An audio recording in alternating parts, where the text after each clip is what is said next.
gadi wahi ka joko so podamo serious journey. Kad si dan zrio yo jets ka hawi no jian da jets ko in star not tar runi. This is a follow-up to a video that we posted yesterday about what had happened to my father. That my father had died yesterday morning. We brought him to the hospital to have him declared. There was an issue there as is specified in the earlier video. This is to explain precisely what had taken place.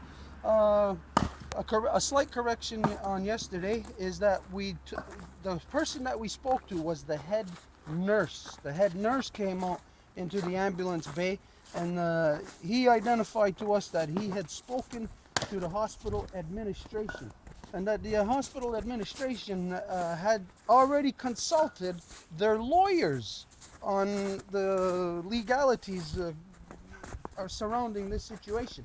So what this guy ended up telling me when I said, okay, there was a possibility of having the town ambulance bring my father back to town, because they were there waiting all the while anyways, so they could have brought him back, you know. But it turned out that the hospital said that they could not legally release my father's body to the ambulance. So when the guy told me this is when I asked him, I says, okay, what's gonna happen when we get to that stage and I put my father in a car and I start driving away? That's when he told me, he says, they're gonna call the police. They're gonna have to call the police on me because of all the legal implications and what their lawyer's advice was to them. So anyways, it came to the stage of where I said that's enough, because we were there over an hour and we weren't able to properly take care of my father's body. He wasn't able to be home laying here where people can come and see him. So we said we wasted too much time there.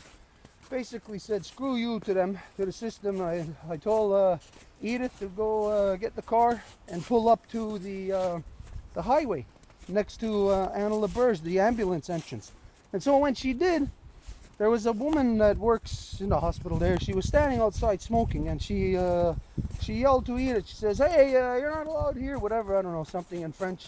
And I seen that she got all mad in a huff, and she started walking back into the hospital really fast.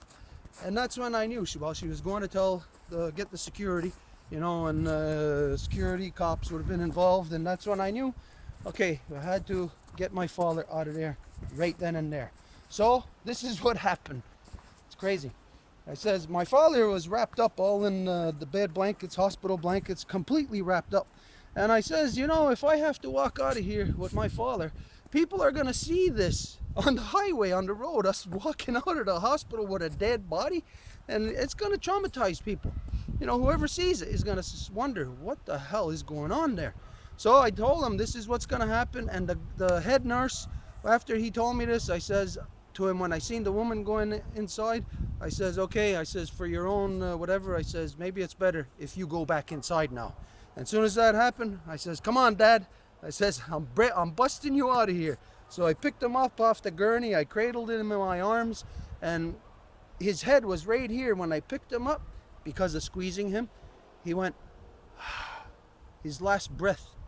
And it's right when I said, come on, Dad, I'm busting you out of here. And he went, like, it was like a sigh of relief. Like, finally, you come to your senses. Get me the hell out of here. Get me home. We got to get the stuff done. So here he is. He is buried here. He was buried at sunset yesterday.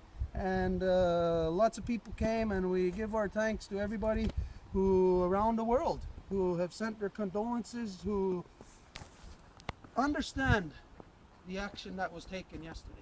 This was not an action just for my father. Obviously, it's not an action for myself. If anything would have happened, consequences would have been mine. I would have had to deal with police. It was an action for my dead father. And this means it's an action for all the people that will be leaving us. That this is the way that our people are supposed to go. They are not supposed to be planted in the ground with embalming fluid to poison the ground, the earth. No, that means, you know what, without embalming fluid, that a body would not be able to be around for 3 days. A body can only be for 1 day. So when your loved one dies in the morning, they are to be buried before the sun goes down at sunset.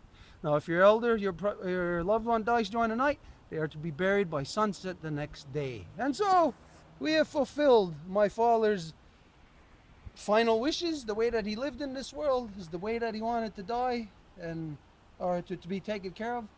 And this is where we are now. Nyawagoa.